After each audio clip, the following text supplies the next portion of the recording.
Hi అండి. ఉద్దిపప్పు నువ్వుల పచ్చడి ఎలా చేయాలో చూసేద్దాం రండి. Please subscribe my channel. Thank you. Tomatoes, onions, garlic and ginger and red chilli, మినపప్పు,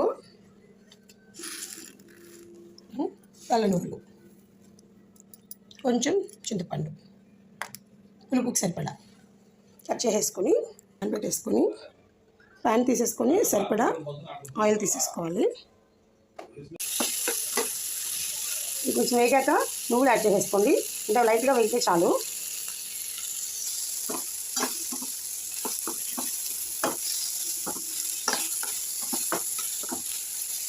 సరిపడా ఉప్పు నీటికి కలిసి మిక్సీ తిప్పేసుకోవాలి. నీటితో పాటు నానబెట్టుకున్న చింతపండు కూడా మిక్సీ వేసేసుకోవాలి. ఇలా ఒకసారి మెదిగిందో లేదో చెక్ చేసుకోవాలి. పచ్చడి మనకి ఇలా సగం మెదిగాక కొంచెం మిక్సీలో లైట్గా మూత పెట్టేసి ఇలా బ్యాక్ సైడ్కి క్రష్ లాగా చేసుకోవాలి. ఇలా బ్యాక్